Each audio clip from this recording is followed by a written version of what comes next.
salam sejahtera. Okey, bersama dengan saya lagi Cikgu Iswandi untuk perkongsian saya yang seterusnya. Okey.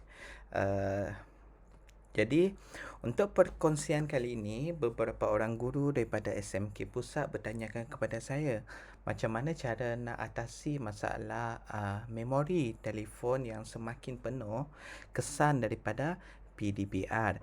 Okey, untuk hari ini saya akan mengajar satu tutorial di mana kita boleh meletak tugasan murid-murid kita secara atas talian dengan menggunakan Google Data Studio.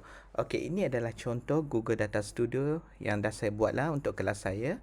Saya ada 4 kelas iaitu 5 aspirasi, 3 aspirasi, 3 fasih dan juga 1 base study.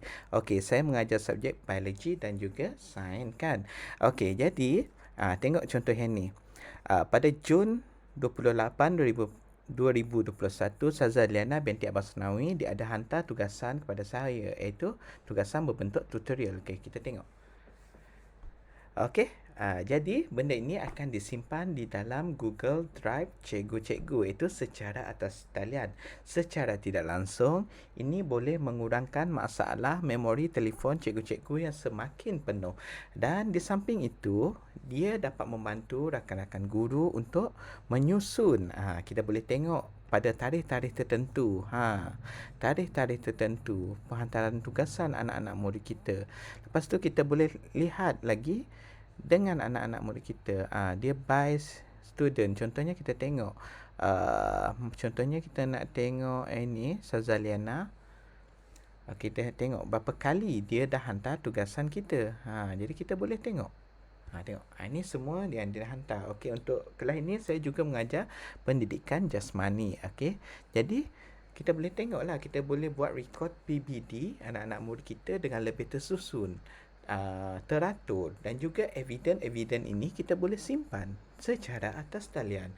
Jadi ini akan memudahkan kerja-kerja rakan guru. Okey, contohnya kita boleh tengok 3 aspirasi pula. Benda yang sama. Benda yang sama juga. Contohnya saya nak tengok Kamarudin. Berapa kali Kamarudin ni dah hantar tugasan saya? Maksudnya dia dah hantar 16 kali tugasan saya. Jadi ini sangat memudahkan kerja-kerja rakan guru. Jadi seterusnya macam mana kita nak buat? Okey, jom saya akan tunjukkan langkah pertama yang cikgu perlu buka. Cikgu perlu buka dua benda iaitu Google Form dan juga Google Data Studio. Okey. Google Data Studio ini sebenarnya dia membantu guru-guru menganalisis data-data yang kita dapat daripada Google Form. Okey, jadi untuk Google Form ini kita mula daripada yang baru ya. Contohnya kita letak Google Form ni kita boleh letak sebagai penghantaran. Okey, kita tulis kat atas sini, penghantaran tugasan satu aspirasi. Okey, contoh mungkin saya mengajar dia orang sains. Okey, yang penting sekali atas ini yang perlu kita letak sebenarnya adalah tarikh. Okey, tarikh ini sangat penting ya, sebab kita nak tengok apa yang kita ajar pada itu, topik apa, bab berapa. Jadi kita boleh buat recall back. Okey, lepas kita letak tarikh, kita letak nama murid. Okey, untuk nama murid ni bagi mengelakkan mereka ni salah eja. Kadang-kadang mereka pun salah eja nama mereka sendiri. Jadi cikgu tukar dekat sini dulu ya. Multiple choice. Bukan multiple choice, saya suka pakai drop down. Okey, drop down. Lepas tu cikgu buka Excel kelas cikgu lah. Contohnya 1A ni saya dah buka ya. Saya ambil, copy je, Ctrl C. Okey, Ctrl C. Lepas tu kita buka balik kat sini, letak kat option, Ctrl V. Okey, jadi semua nama murid daripada satu aspirasi sudah berada di dalam Google Form ni. Okey, dekat bawah ni cikgu letak require. Okey, require. Okey, untuk bawah ni optional, terpulang kepada cikgu, sebab saya kadang-kadang saya suruh dia orang buat nota, kadang-kadang suruh buat tutorial, dan untuk sains ada PBL. Jadi dekat sini kita boleh pilih nota ataupun tutorial ataupun PBL. Okey, yang ini ikutlah cikgu punya subjek. Mungkin ada yang hantar hafazan ke, apa ke, itu terpulang kepada subjek cikgu. Lagi cikgu lebih mahir dengan subjek cikgu. Okey, sebelum saya terlupa, kalau boleh cikgu gunalah Google, akaun MOE cikgu. Sebab MOE ni kerajaan kita dah bayar, jadi kita banyak kelebihan kalau menggunakan akaun MOE. Kalau tak silap saya, storage dia pun lebih berbanding yang individu. Saya tak tahu berapa storage dia, tapi sekarang saya dah pakai banyak, tetapi masih tak ada limit lagi. Okey, kita sambung ya. Jadi seterusnya, yang ini paling penting. Okey, bahagian ini adalah cikgu letak gambar tugasan. Tugasan cikgu tu terpulang dengan cikgu. Cikgu nak dia bentuk apa? Screenshot ke, video ke, apa? Semua ni terpulang pada cikgu. Tapi formatnya boleh pelbagai. PDF, apa semua. Terpulang dengan kebijaksanaan cikgu. Jadi cikgu pilih file upload dekat sini ya. Okey, continue. Okey, yang sini minimum number of file cikgu ubah jadi 10 lah. Mana tahu hari tu banyak tugasan. Jadi maximum file size ni cikgu letak lah 1 gig. Macam tu letak require. Okey, kita semak ya. Okey, tu sajalah untuk setakat ni. Jadi cikgu semak lah contohnya. Okey, penghantaran tugasan satu aspirasi. Okey, sign. Okey, tarikh.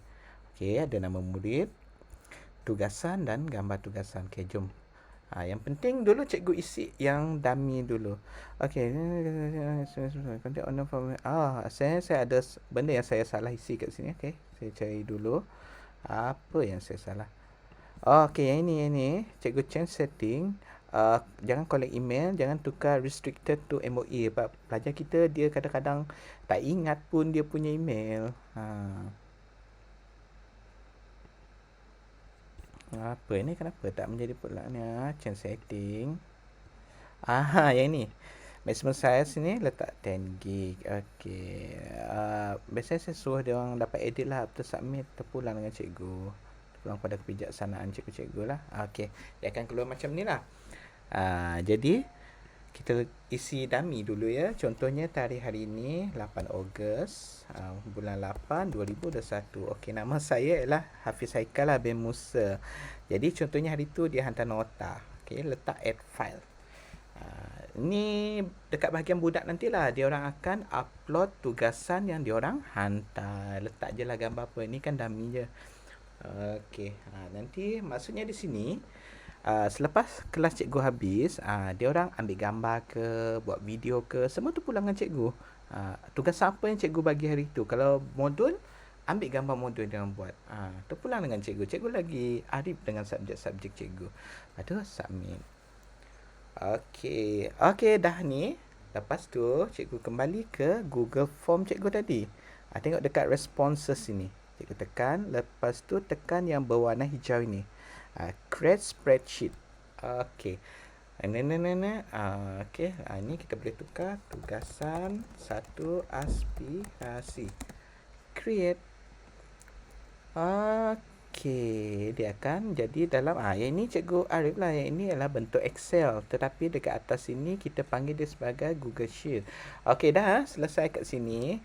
Jadi kita pergi kepada Google Data Studio. Okey. Kita type lah Google Data Studio. Okey, Google Data Studio. Kita tekan. Okey, kat sini cikgu pergi dekat blank report. Okey, blank report. Okey, dia akan keluar macam ni.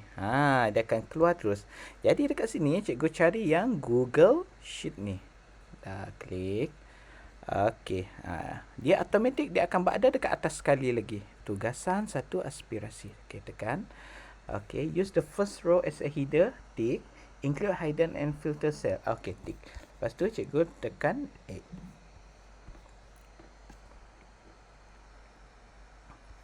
Okey, kita dah berjaya add. Okey, tengok dah keluarkan ni.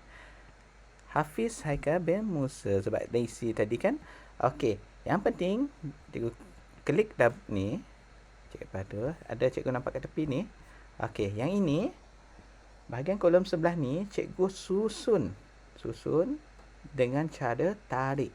Contohnya nama murid. Okey, tarik kita letak dekat depan nama murid. Okey, tengok tarik. Okey, lepas tu tarik tugasan. Lepas tu tarik gambar tugasan. Okey. Jadi, tada. Jadi, data-data cikgu tadi dah dibantu dianalisis oleh Google Data Studio. Jadi, tinggal cikgu klik kat sini. Okey. Yang kat atas-atas tu sebenarnya adalah kosmetik. Jadi cikgu boleh buat sendiri nanti. Kalau cikgu nak buat macam saya ni, boleh. Kalau cikgu nak buat macam saya tadi. Yang kat atas ini sebenarnya kosmetik. Yang ni cikgu boleh tambah-tambah sendiri gambar ni. Ini saya akan ajar dalam tutorial yang lain nanti. Tapi yang penting sekarang ini, yang ini. Mana? Maksudnya tugasan anak murid cikgu tadi ni akan dijana oleh Google Data Studio. Macam mana cikgu nak semak? Tekan aja linknya. Jadi dia akan keluar. Inilah tugasan anak murid tadi. Contoh. Jadi kalau nak hantar lagi kan. Okey. Kita tengoklah. Mungkin murid lain yang nak hantar. Okey. Pilih tarikh 08/08/2020. 2021. Okey. Kali ini Alia pula yang nak hantar. Nota. Add file. Dia hantar gambar dia. Mana gambar dia? Saya letak gambar kalender jugalah. Upload. Okey, submit. Okey, dah kan? Jadi secara automatik nama Alian tadi akan ada kat sini. Jadi cikgu pergi dekat sini ya, okey, dekat 3 bintang ni refresh data. Okey, tengok nama itu dah muncul dekat situ. Alia Hazira binti Hairi. Okey, maksudnya di sini setiap kali murid cikgu hantar, dia akan auto refresh. Dekat sini cikgu boleh set lah. Kalau cikgu tak tekan refresh, dia akan refresh, kalau tak silap saya, setiap 15 minit data dia akan automatic refresh. Tapi cikgu boleh refresh secara manual dengan cara edit ni tadi. Kita letak edit. Okey. Sebarang pertanyaan, persoalan boleh PM saya. Okey, yang kat atas ni kenapa tak cantik? Yang ini cikgu kena buat sendiri lah. Contohnya, cikgu boleh letak sini teks. Okey. Penghantaran tugasan Cikgu Iswandi. Saya adjust sekejap lah. Nanti ini cikgu boleh explore sendiri. Okey, letak tepi ni. Kelas apa tadi? 1 aspirasi. Okey. Jadi, cikgu akan tanya pula. Macam mana kalau kita nak integrated kan ke semua kelas dekat satu page ni? Okey. Jadi dah siap untuk satu aspirasi. Jadi kita biarkan. Okey, cikgu pergi kat ujung atas sini. Tengok ada add page. Okey, cikgu add page. Okey, page yang baru. Jadi, untuk yang seterusnya, penghantaran ini cikgu boleh buat Google Form yang baru. Contohnya Google Form ini tadi ya, penghantaran tugasan satu aspirasi kan. Jadi cikgu tekan je kat sini, make a copy. Template yang sama. Jadi mungkin ni penghantaran tugasan satu fasih. Cikgu mengajar tingkatan. Satu tingkatan yang sama. Tapi kat sini cikgu hanya tinggal ubah yang ini sajalah. Okey, continue. Satu fasih. Jadi dekat sini je lah yang cikgu perlu delete. Cikgu delete dekat nama ni je. Okey, delete. Lepas tu cikgu add lagi. Nama murid. Okey, kita buka Excel kita semula. Okey, satu fasih. Ini kelas satu fasih. Cikgu copy ya. Copy. Okey. Lepas tu kita pergi kepada Google Data Studio tadi. Kita pilih drop down. Okey. Lepas tu siap. Kita tengok dulu. Okey, jadi kita lakonlah kita pelajar kelas 1 fasih. Okey, nama murid dia contohnya Alif Aiman. Okey, Aiman hantar tutorial. Add file. Submit. Okey. Upload. Okey, done. Jadi kat sini kita pergi semula kat Google Data Studio. Saya lupa submit. Kita submit dulu.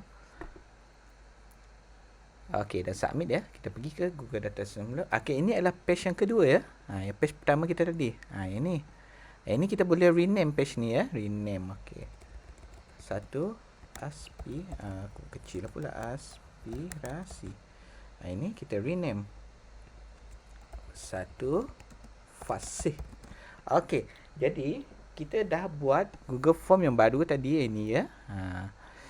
Jadi kita letak kita pergi kepada yang original dia dulu. Yang original, kita pergi responses sama macam tadi. Spreadsheet dia dulu. Okey, penghantaran tugasan satu fasih. Okey, create. Okey. Dah create ya. Lepas tu kita pergilah ke Google Data Studio kita tadi. Add data. Yang paling penting kita add data semula. Google Sheet. Satu open in Google Drive. Ada tak? Satu fasih ni. Okey, select. Okey, satu fasih. Add. Okey, dah masuk ya. Jadi, add chart. Pilih table. Tekan.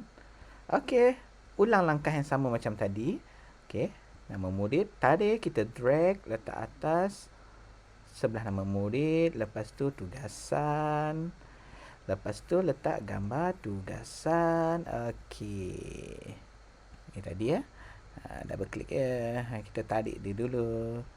Okey. Tengok view dia. Jadi, kita edit dulu lah. Yang ni mudah je cikgu. Pergi satu aspirasi yang ni. Ctrl C. Pergi ke satu fasih. Ctrl V. Lepas tu tukarlah fasih. Okey, jadi tapak cikgu pun dah nak siap ya. Jadi tapak cikgu sebenarnya dah siap. Okey. Satu aspirasi, satu fasih. Satu aspirasi, satu fasih. Yang atas tu nanti cikgu buat sendiri lah. Kosmetik dia tu cikgu susun sendirilah. Tapi basicnya saya dah ajar. Jadi, satu fasih sama je. Alif Aiman, 8 Ogos 2001. Dia dah hantar tugasan tutorial. Di gambar tugasan kita klik je, kita boleh tengok, dia boleh semak. Jadi inilah cara yang saya buat, cara mudah untuk saya mengumpul record penghantaran tugasan murid saya dan juga. Jadi kalau cikgu tanya, macam mana pula kalau budak itu line dia slow? Jadi pendekatan saya suruh budak itu WhatsApp saya, lepas tu saya upload bagi pihak dia. Jadi dia memudahkan kerja cikgu, mudah budak tu. Yang penting PBD ni tadi kita recordkan. Contohnya satu base study ni. Tengok. Contohnya kalau saya ni ada PBL. Saya boleh pergi pada PBL. Jadi record inilah yang penting. Kita boleh tengok perkembangan budak kita. Saya tak ada access. Kita boleh tengok apa projek yang dia orang buat. Jadi benda ni sebenarnya memudahkan kerja kita. Jadi terpulang pada cikgu kalau cikgu rasa video saya agak cepat. Sebab saya ni video saya ni jarang buat video, buat tutorial. Saya lebih selesa mengajar berdepan dengan cikgu. Jadi kalau ada sebarang soalan ataupun pertanyaan, boleh PM direct saya. Okey, sekian saja daripada saya, Cikgu Iswandi, penyelaras modul 7 Digital Tool and Resources SMK Pusat. Sekian. Assalamualaikum.